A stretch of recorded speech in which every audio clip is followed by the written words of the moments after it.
gentlemen, brothers and sisters, and music lovers worldwide, welcome back to Live and Loud with the Lord. Yes, indeed, on the CROWNCAST network, brought to you by Five Royals ENT. And tonight, let me say, we are sitting down with a band that has been making noise and turning heads and bringing their own unique energy to the music scene. Please join me in welcoming the unbelievable Wicked Jones. Yeah, what's going on, gentlemen? Man, making it happen right here in Dallas, North Carolina, man. Dallas, North Carolina. Even though I'm a Pittsburgh Steelers fan, I gotta let that slide, but it's all good. Hey, look, we got some Steelers. We got a few of them out there. Steel Kurt. Yeah, man. And dude, I don't care about sports like that. Because like you hear people talk about, man, we got a ring this year. I'm like, well, shit, did they mail you one too? Were you on the team? Were you on the bench? I didn't see you on the field. Yeah. I had to back up off of it. I understand it. Yeah, I used to be crazy about it too, man. And then I was just like, I'm controlling none of that. So I had to back up, but I still love what I love, man. So let's start it off like this. For those who may be discovering Wicked Jones for the very first time, let's go into the story of how you guys came together and what was the moment when you really realized this was more than just a group. Hey, do you want me to talk about how it all formed? Yes, of course. Way back. Yeah, let's talk about the beginning, the genesis of it, man. All right, so the original origins of this happened in 2005. Me and a guy named Donnie Honeycutt, which is playing, opening a September 5th show at Amos's with us. Me and him were looking to possibly, do an Alice in Chains thing, like a tribute thing, and just kind of see where it led to. Well, lo and behold, two dudes that played for a band called Cerebrum had hit me up off of what is now, I guess, no more, a Creative Loafing ad that I had put out. And so Tony Lanuto and Jack Kitchen show up from Cerebrum, and they're, very progressive type players. And we had some chemistry, but we weren't really doing the Alice in Chains thing. Just like flew right out the window. Okay. And Donnie was still looking to do something like that. So that was because me and Donnie are still friends. I love his guitar playing to this day. But instead of having two guitar players, it turned into just a 3-piece band because I had chemistry with these dudes like right out of the gate. And right there at Eddie Z's place, the Playroom in Charlotte, North Carolina. And that's where the band formed, in a room right over there. It started trying to come up with, what to name the band. And I had done some session work back in 2003, something like that, 2002, 2003, where I wrote like 13 songs for a girl. And one of the songs, the name of it was Wicked Jones. And she ended up not using it for the record for whatever reason. And I was like, well, okay. I had it in the back of my head that at some point in time I was going to use that name. I just didn't know what for. I was like, well, maybe I'll do the song again and put it on, a record, as I didn't really have a direction. I didn't know what I was going to do. And then lo and behold, I'm sitting in here with Anthony Lanuto and Jack Kitchen. And I said, what about Wicked Jones? They said, well, what about Fuck Yeah? And I was like, so here we are. And so we put that together. We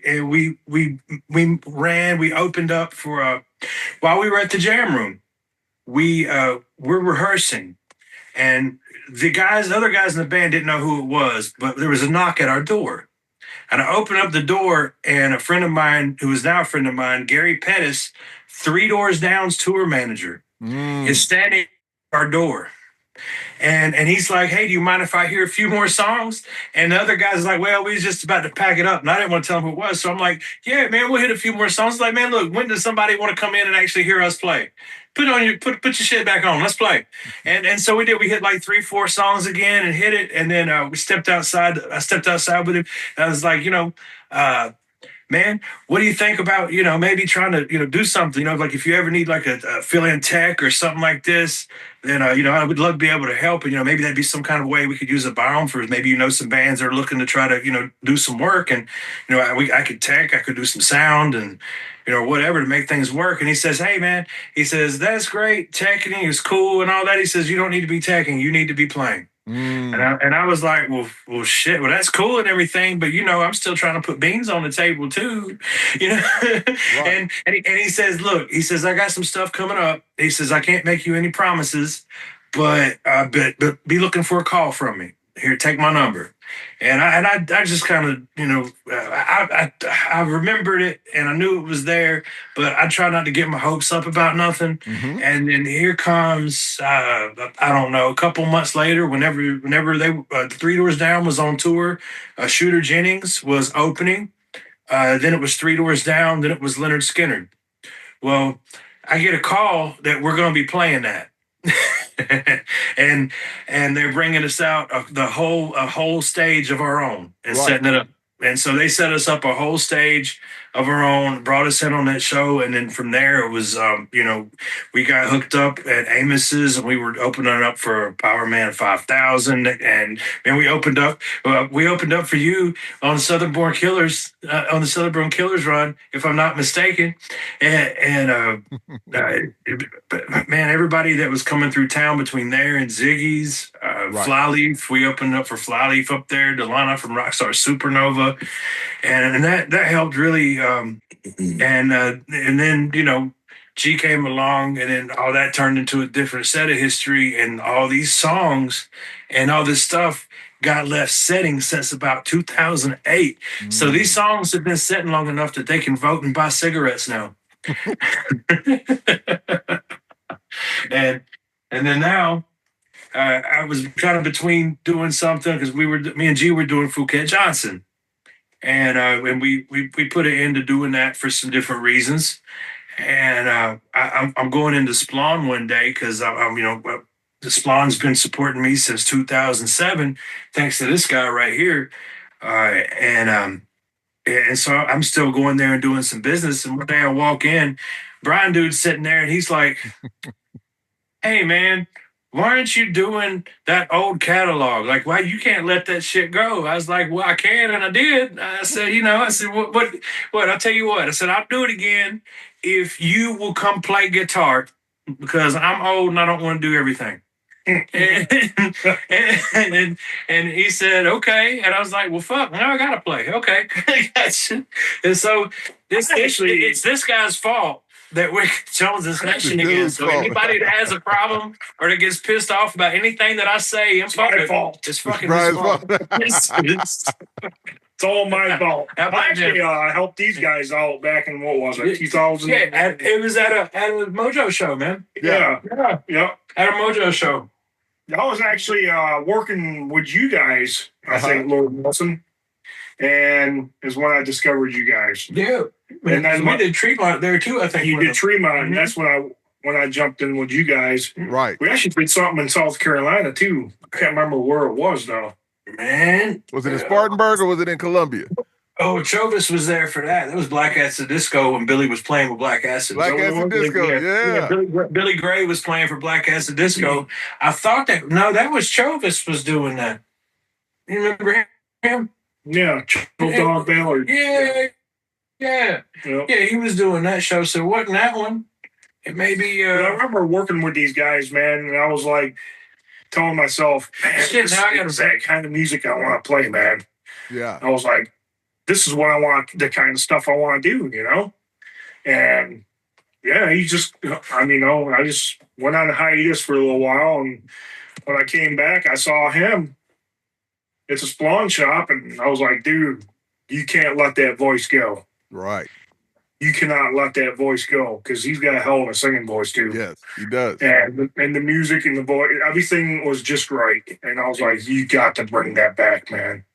And here we are now, man, Me and you sat down we sat down for like 4 months and just working on getting our feel right together, because to learn is, every player plays different. So we had to start sitting down and making our stuff mesh. And while we were starting to look for other players. Right. And, a friend of mine and the now bass player for Wicked Jones is, which Rich Bosco from Swamp DeWomp is on bass now. Okay. And and it's funny enough, they did the Leonard Skinner cruise, the Southern Rock cruises, and all that stuff. And so he's played with some of the same acts, Got you. And but a friend through a band called Preacher Stone, Marty Hill's wife, actually lined us up. So Zane Wilson helped us line us up and get us together. I got on the phone with Rich Bosco for the first time, and it felt like I was talking to a brother from another mother, like 2 hours and 4-minute phone call. But it went by quick. So like I knew right away that, that was a dude I already heard his playing. And I knew it was good. And so it's just a matter of getting in the band room and making it gel with the drummer.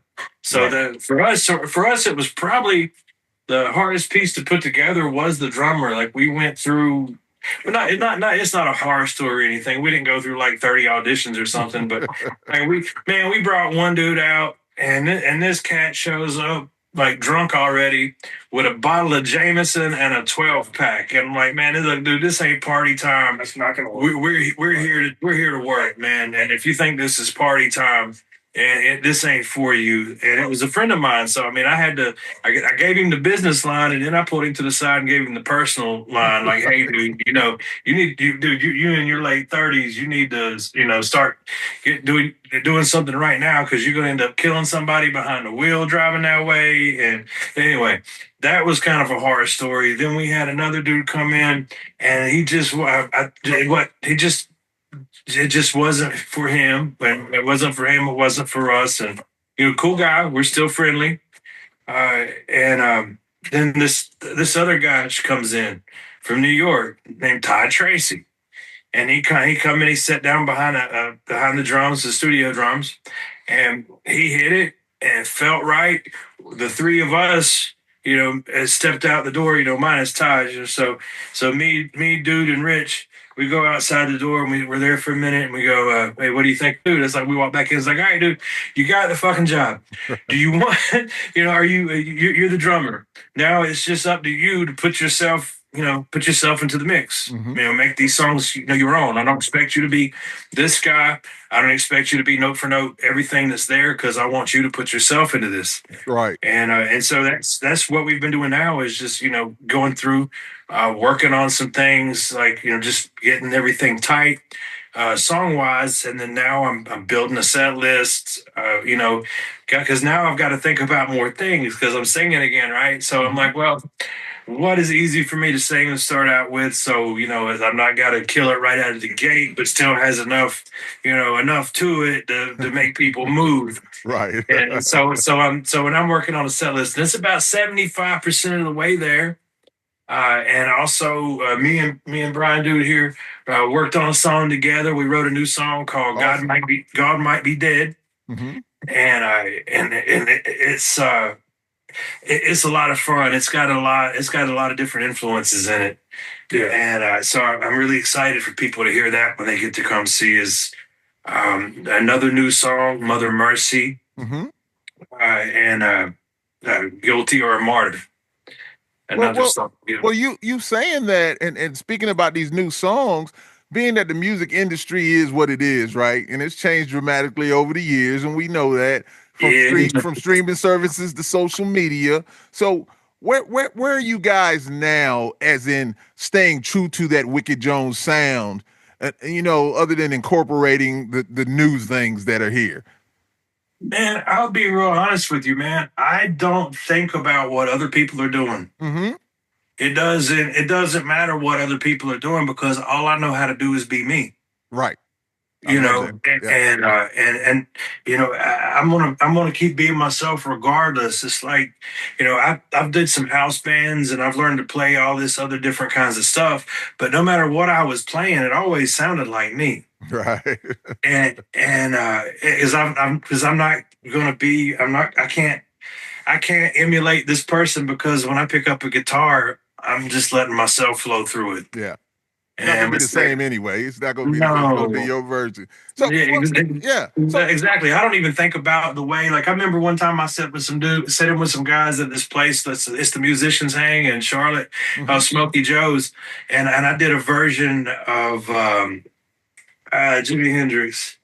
I did a version of All Along the Watchtower and Little Wing. Okay. And I did a version that was so much off on its own that they didn't know what the hell they were supposed to be doing. I just had to give them nods to get through the songs, because I mean, you see a lot of guys that go that route of playing all these standards. They fall into the trap of being so comfortable in what happens note for note in the standard that when you stray from what's there to put yourself into it, they don't really know where to go with it. You know what's so wild about you saying that? I always tell people this is Prince said that. Prince was like, I never play the same show twice.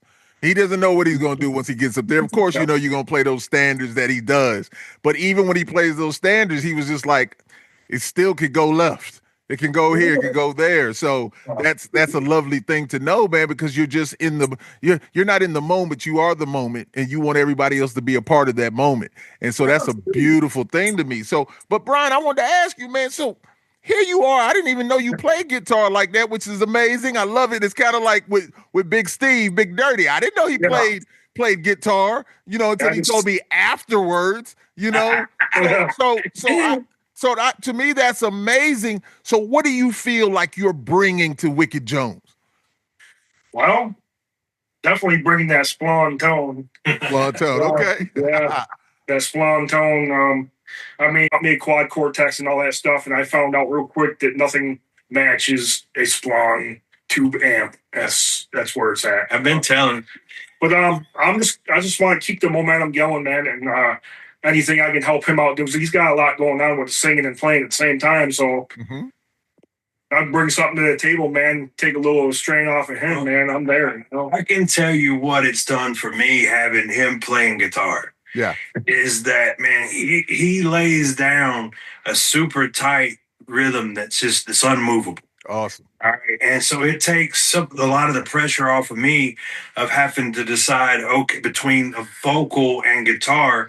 I don't have to play things on guitar now that are super syncopated. Now I can go off and put some melody chords in. Gotcha. And really feel the tune out and not have to be so syncopated that I have to start figuring out, well, how am I going to work a vocal around this now?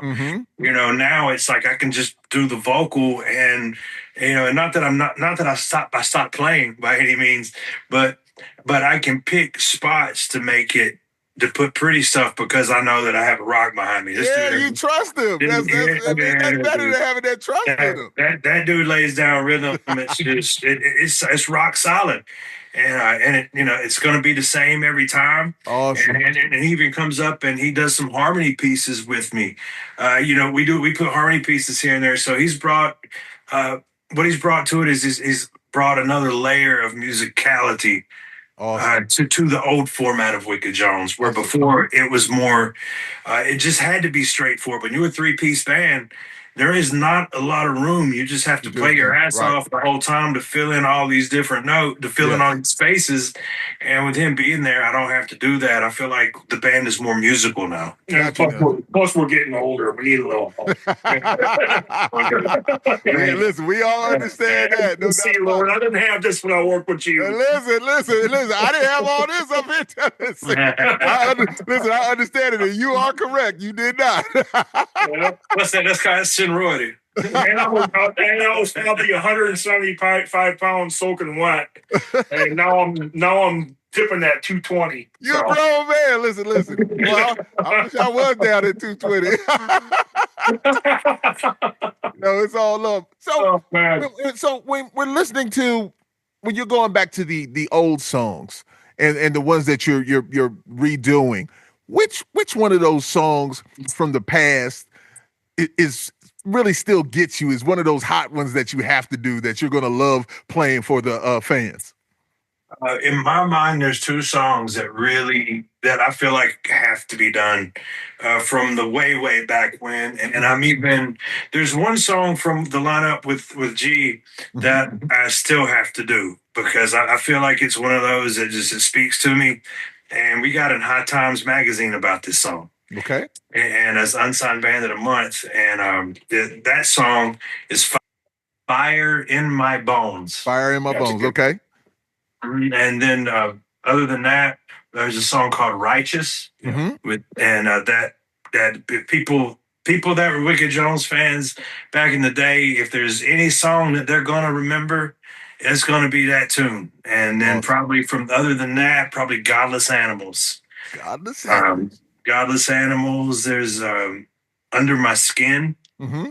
You know, that's still, I think that's still, those are the songs that probably speak to me the most from the old school. Yeah, love the titles though. Yes, indeed. Yes, indeed. Well, so you speak about us being older and, you know, bad backs and knees and all kinds of things. But the live performances can make or break a band's reputation at time, right? And I mean, you already solidified there from the old fans, but what do you want people to feel when they experience a Wicked Jones show? And yeah, what do you want them to feel when they're there with you? Man, I want them to forget about what's going on out there in the world, you know, for a little bit, and be connected, and then be connected, but then be connected to the point of whenever I sing a song that speaks about something that's going on out here in the real world that's real, that I hope that they take the time to listen, you know, and absorb it, because these aren't opinions that I came up with quickly. These are facts that I decided to roll out, and, you know, tastefully, and so I hope that we're just able to connect and have a musical experience. And, you know, and I'm not there to try to tell people necessarily what to think, because that's not my job.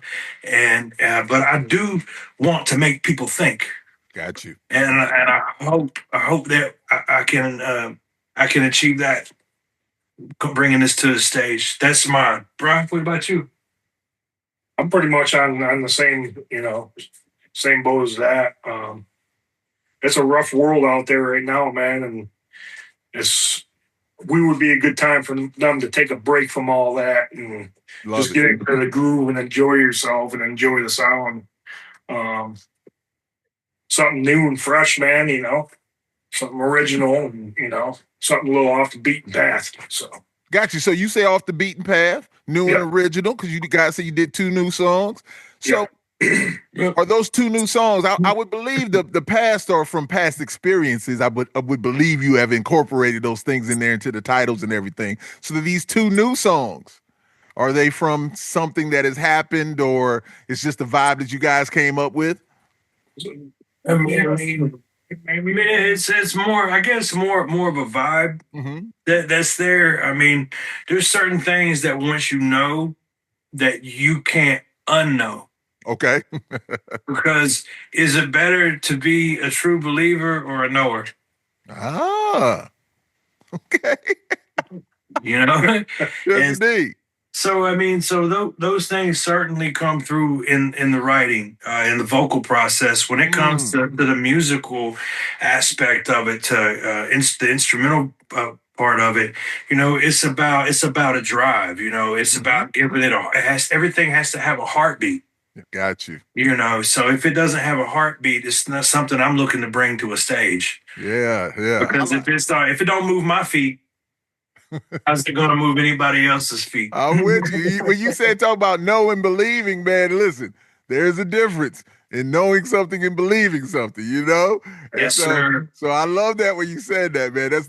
That's real love, man. So many bands, you know, talk about chemistry and you know, it's hard to find. But we see that you found Brian and he brought it back to you, man, and inspired you, which I love that, man. So what's the relationship between everybody right now of Wicked Jones, and why do you feel you guys work so well? It's like family. Yeah, really like family. I mean, it's you become close to the people that you're around. Right. And see you next time. Love you, brother. Yeah. You know, send everybody off with a hug and looking forward to the next time. That's real. Man.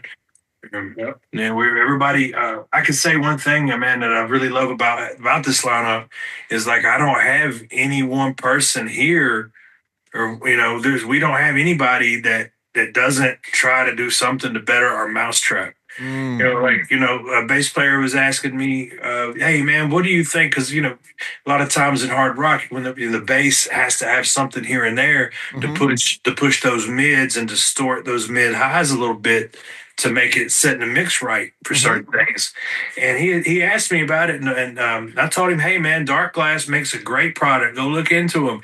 This dude ran out and got a Dark Glass thing like that week. Awesome. He went and got a dark glass micro tubes, which is kind of a tall order. It's not cheap. Not cheap. he went and got it and brought it in and wired it in, and it 100% sounds exactly like what it's supposed to. Awesome. He's always thinking about his tone. This dude's always thinking about what he can do to make his mousetrap better. Like he went between the neural DSP and then he went between the quad cortex, and then he heard my Splon stuff, and I was like, and I kept at him about it. I was like, dude, you got a Splon Nitro. Yeah. I bet that's gonna do it. And he plugged it up, and that's been what's getting played ever since. And it sounds, great because I'm playing a Quick Rod design amps. He's playing the Nitro design. So we're both using Splons, but they're both slightly different. So he'd be able to work on things a little more at home before he come into the space. Dude went spinning loot, getting a nice set of rolling electric drums. So like everybody in this band is willing to make moves to push this forward. Yeah. If I ask for something to help promote a show, it's not oh man no, and then like avoid me like trying to collect money from me or something. I don't have to deal with that, and I'm not dealing with that in this situation. It's more than just two of us pushing to make moves happen here. Love it. Yeah. Like my Splon, I did a neural capture on my quad cortex. Yeah, it sounds just like it now, but you're still not getting that drive from a tube head, But I still like my neural DSP quad cortex, but and I'll use that if we ever do like fly dates and stuff. It just makes it easier. But when we're in the vicinity, and maybe a state over or two, I'm riding with my Splon amp. But yeah, man. But I didn't necessarily waste almost $2,000 on a quad cortex. No, it's not a bad piece of gear, and for that, you're right. It is fantastic for that. But when it comes down to laying tracks in a studio, man, nothing's never going to beat that real thing. Yeah, it just doesn't. From a person like me who's a front man, and when I hear all the technical terms and stuff like that, and how people say, the technical nerds, guitar nerds or whatever like that, you guys are that in the best of ways. I love when people speak about their equipment and know what they're talking about. You're just not talking about it. You're speaking about it, and the intricacies of it. So I listen, I'm telling you, I love that. I'm just listening to you guys like, it's awesome. Like when you said the SL, I was just like, oh, I know what that is. I said, okay, that's what's up. I said, so it's amazing, man. And no, I appreciate it, man, because I'm telling you, I'm into this, and I'm just so much listening to what you guys are saying, man. And it's awesome. So let me ask you this, though. Looking at the current state of music, right? And I know what you're doing with Wicked Jones. You're bringing that the old stuff back, man, and you're really doing that. What do you believe is missing from the industry today? And what role do you think Wicked Jones will play in bringing, something fresh and authentic? I mean, I think you just said it. Authentic. Okay. Yeah. You're not ever going to come out and see me play to a backing track. Yeah, gotcha. That ain't gonna happen. If I can't come out and just do it, then it ain't gonna be done. Flaws and all, I think it's important. Yeah, man. I'm not trying to walk out on that stage and let people hear, somebody spin tracks. That's not right. That's not what you're selling. I think one of the things is that we can guarantee is that whenever you come to see us, you're actually gonna see us. Awesome. You're gonna get that every time. I love it. I think that's what's missing with the music industry today. Yeah. That's why I think a lot of these bands that are older, You know, a lot of people love going and seeing these old bands because they're still really doing it. Mhm. Like you look at guys that kind of had a revival and come back around. Like look at Doug Aldrich with John Corabi, the band called the Dead Daisies. Mhm. That band has a fantastic sound. Those guys really play that stuff live. They're great players, and they actually sound that good Right. on their worst day. So they're gonna get up there and they're gonna do what they do every time. And dude, I come from old school, Yeah. and if you can't play it, you don't do it. Like Smith and Kotzen, man, they sound great. Yeah, Smith and Kotzen, another great example. The Winery Dogs, you're not going to catch Winery those Dogs, yeah. playing the tracks. Yeah. I understand that there's a time and a place for that stuff. Mhm. Like if you're a new artist coming out and you wrote these songs, you can't, you're just trying to go out and be heard, and you're obviously going out by yourself with your tracks Yeah. and singing your songs. Hey, I get that. I'm okay with that. But if you're just getting up there with a guitar that ain't even might as well not even be plugged in, and your drummer's sitting back there eating a bag of Doritos, Faking the funk. but you hear all the cymbals and all this shit going on. That dude's sitting back there with his head down eating a Dorito. That's a problem. I feel you. Yeah, you're not gonna see that, man. Take the time, put some damn mics on them drums. Yeah.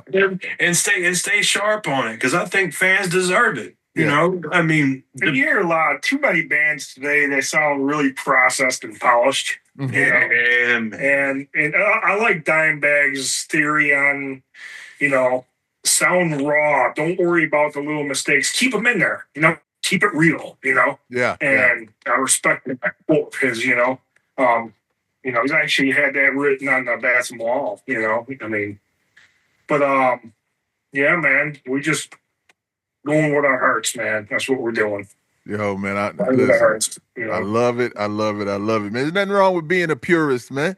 There's right. nothing wrong with playing the record and it sounding just like you heard it when it was played across the radio or whatever like that, man. That's a lovely thing, and that is old school fire, man. That's old school greatness right there, and that's why I think a lot of times the older artists, they would look at things, but of course, we're all going to do some stuff with what goes on now, the ease of doing things, but still being able to play like you guys play, man. I think that is amazing, and it should be applauded, man. And I really appreciate that. So let's look toward the future. What are the big goals for Wicked Jones over the next, let's say, 5 years? I'm not worried about how old you are. I'm gonna give you that 5 years, right? Whether it's new music, touring, collaborations, or dream venues. What does success look like for the band moving forward? Man, as long as it ain't playing in nothing but retirement homes, we're cool with that. Yeah, man, I do. I run sound for some of that stuff, and it's cool, but it's not necessarily where I want to be, because that's a lot of Cool in the Gang you playing. And ain't nothing wrong with Cool in the Gang, but I'm trying to I like doing original music is the point. Man, to me, success looks like in the next 5 years, okay, I should just say, in by next year, we should be able to go anywhere we want to. No, let's say 2 years. In 2 years, we should be able to go anywhere we want to in a 4-hour radius and pack it out. Gotcha. And do well. Yeah. And we're preparing. We're preparing, ourselves to have these singles to drop, and to have new things for people, so nothing gets stale.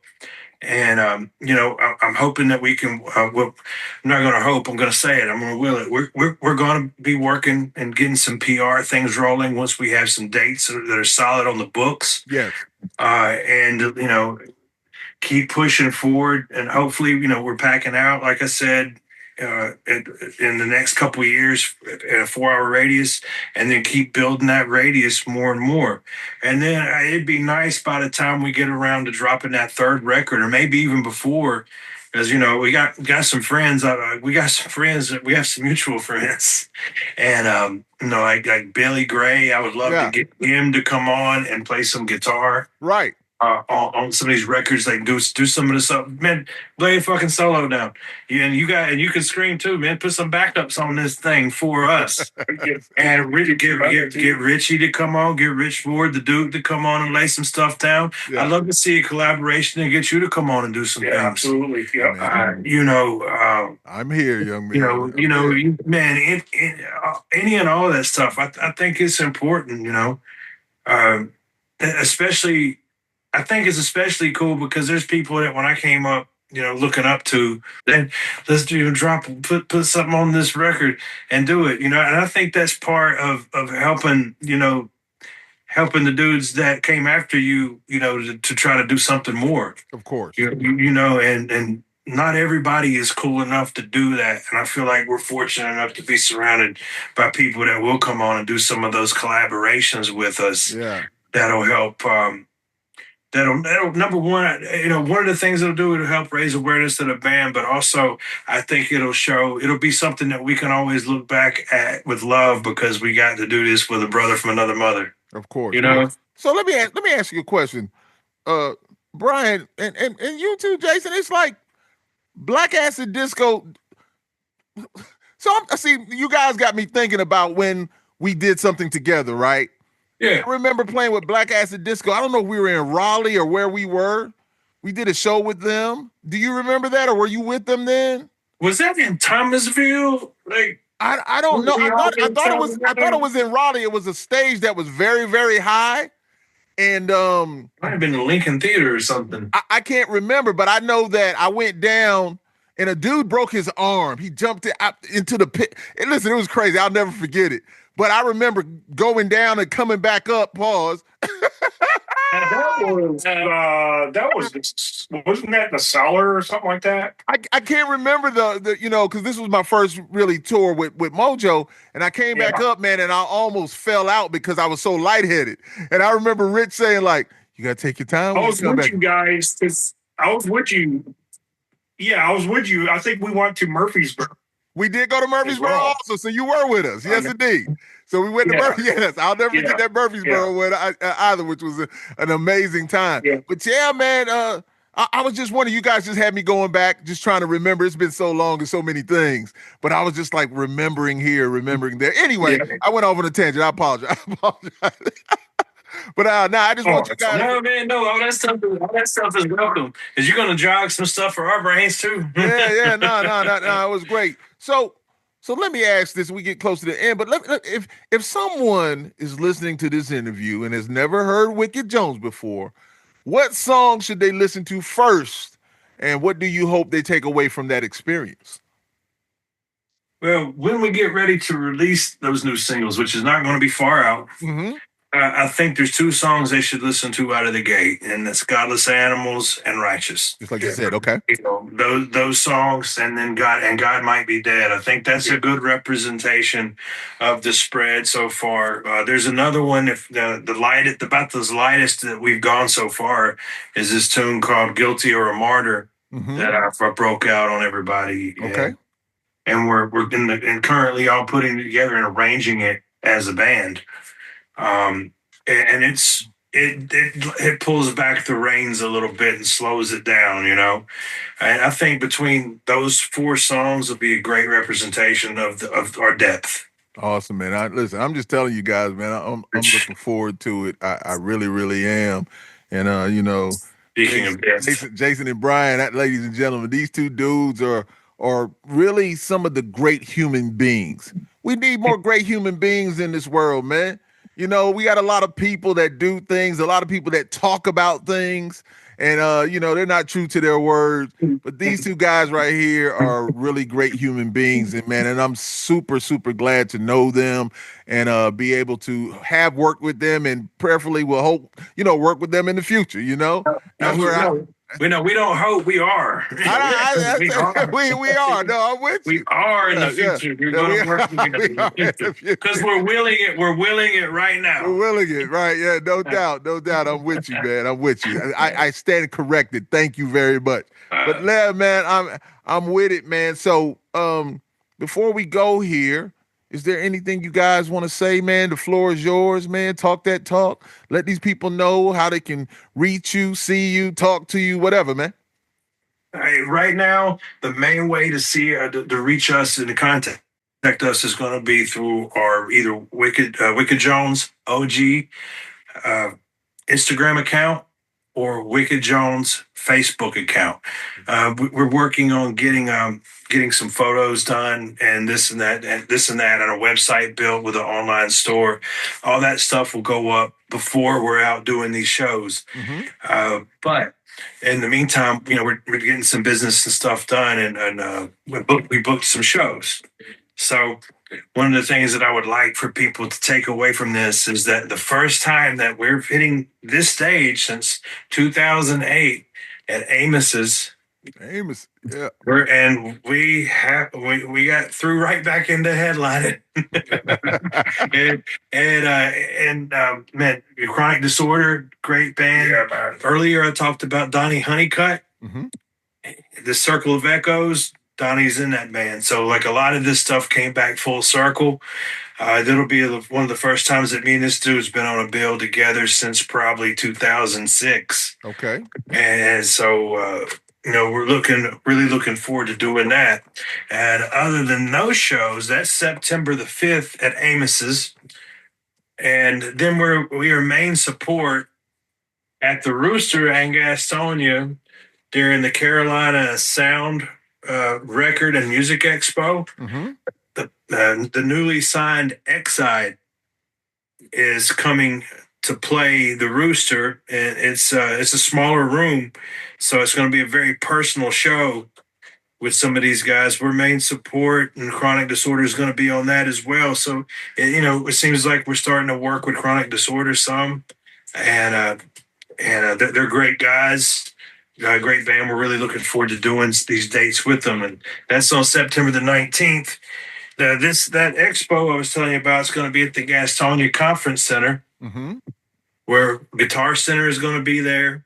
A lot of different record shops are going to be there. Splon Amplification is going to be there.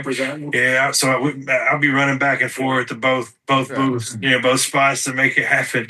But Wicked Jones is going to have a booth there. We'll be there signing posters, selling merch, signing anything that you want us to sign, kissing babies, hugging your neck, and showing you love, and I guess the takeaway from that is, hey, we love people. We know that the only reason that we play, and the only reason that matters is because we want to reach you. Love. We want you guys to love us, and we want to love you. Period. Awesome, man. Awesome. I feel it. And yeah, shout out to Splon, Playing's about. Yeah, shout out to Splon, man. My boy Matt Acevedo from Plastic Catastrophe with Lord Nelson. He's real cool with Splon also, man. So it's an amazing thing, man. So right there. So we really appreciate it, man. So man, listen, once again, I appreciate you guys. Thank you so much for being here. You know that you're welcome. I'm glad you reached out to me, man. Wasn't like I wasn't gonna do it, man. It's you, man. It's you guys, man. It's love, man. You gotta ask. You can't just be like, hey, you about to do this. Listen, Strong arm gonna be like Debo and strong arm guitar wrestler. Looking at you like this, like, hey, you about to do this video, or I'm gonna bite your kneecap. Oh man, we're family, man. We don't even I know, like that, man. We're family. I know when I feel that, man. I've never felt nothing but just a good vibe and love with you and any kind of interaction that me and you've ever had. Yes, indeed, man. And that's a beautiful thing, and I apprate that, man. We appreciate your time very much. Man, no, thank you for taking the time, also, man. And Brian, man, it's good to see you, man. Good to see you, talk to you, man. I'm telling you, you got my mind running, man. So I'm gonna go ahead and get your contacts from him, man. Of course, man. Yeah. Indeed, man. Holla at me, man. It's all beautiful, man. Absolutely, man. Yes, indeed. So, ladies and gentlemen, I'd like to thank Wicked Jones for taking the time to join us here on Live and Loud with the Lord. And we appreciate these amazing musicians sharing their story and their music and their journey with our audience. And To everyone listening around the world, be sure to follow, stream, support, and experience Wicked Jones for yourself. You shall be entertained, man. I'm trying to tell you. And thank you all for taking the time to spend some time. And until next time, remember to lead with love and follow with whatever faith it is that you have, but make sure you do that. And this has been Live and Loud with the Lord, and I'm so thankful for Wicked Jones, Jason, and Brian. What's up? Yeah. So, man. Much love. Yeah, man. Thank you guys, man. Am the Lord. Nelson, that is. Quite shocking.